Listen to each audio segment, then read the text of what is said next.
Defense Secretary Pete Hegseth reportedly discussed plans to eliminate a Houthi militant leader in Yemen via text messages 2 hours prior to a covert military operation, according to screenshots of a conversation released by The Atlantic on Wednesday.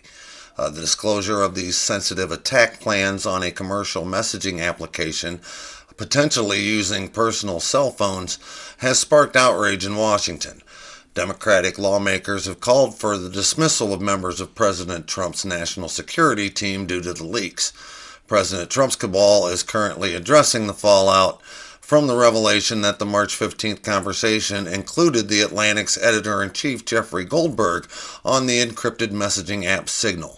Hegseth has consistently denied sending war plans via text, while Trump and his senior advisors have asserted that no classified information was shared, causing bewilderment among Democrats and former U.S. officials who consider the timing and targeting details as highly confidential before a U.S. military campaign.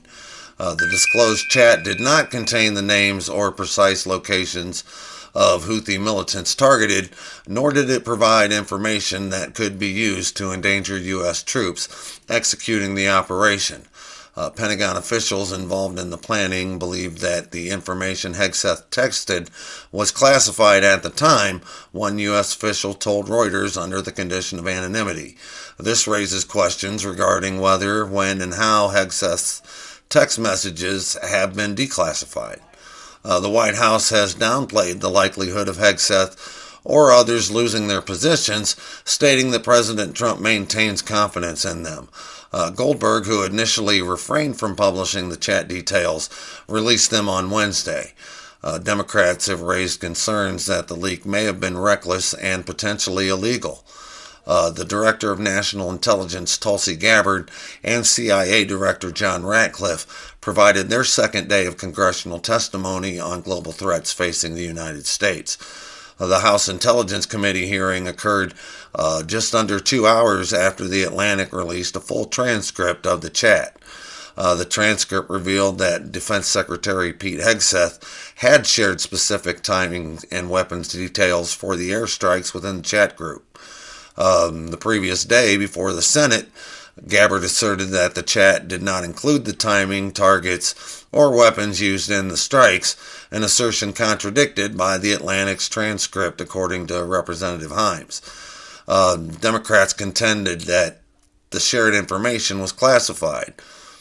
Representative Roger Krishnamurthy highlighted printed signal messages where Hegseth mentioned precise details of the airstrikes. Following the November election, the revelation of the signal chat has given Democrats an opportunity to critique the new cabal's approach as reckless. During the hearing, Democrat Congressman Jimmy Gomez incited anger from the witnesses by questioning whether Hegseth, who had pledged sobriety during his confirmation process due to past reports of excessive drinking, might have been under the influence while participating in the chat. In the prior Senate Intelligence Committee hearing, Democrats extensively questioned Gabbard and Ratcliffe about the Signal group, while Republicans either avoided the topic or suggested discussing it privately.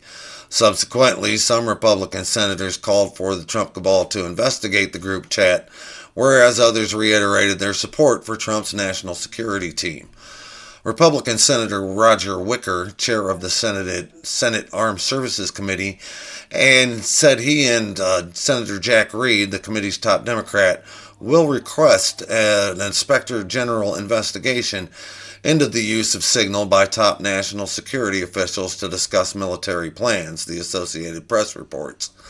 Wicker is also requesting a classified Senate briefing from a top national security official and verification that The Atlantic published an accurate transcript of the Signal chat. This request follows the Trump cabal's assertion that no classified information was posted to the Signal chat. President Trump's Ukraine and Middle East envoy, Steve Witkoff, was present in Moscow, where he held a meeting with Russian President Vladimir Putin. During his stay, he was added to the group chat on messaging app Signal, as revealed by CBS News analysis of open-source flight information and Russia media reports.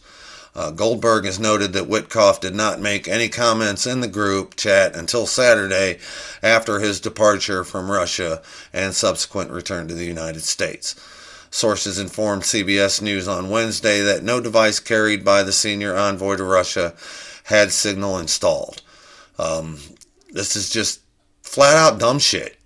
This is the most egregious display of federal incompetence in my lifetime. And it's being fucking normalized. Like, we shouldn't expect more out of our leaders. They're only human. Have you ever had a wrong number on a contact? I haven't.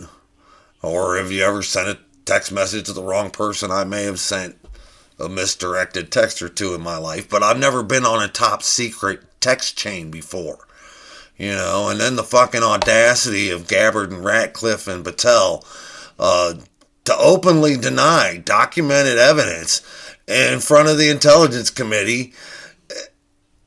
It was disgusting. And even more disgusting was the Republican representatives capitulating weakness in their desperate attempts to downplay the crimes and incompetence.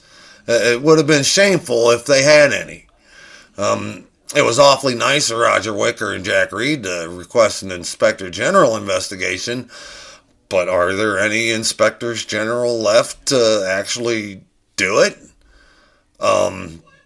This is fucking pathetic. And I heard both Caroline Leavitt and Pete Hegseth pivot toward blaming Biden to avoid the questions on their own incompetence. We're 65 days into this quagmire, and all they can do is lie about Joe Biden still, because what they're doing is indefensible, and they can't lie good enough to make you believe it's right.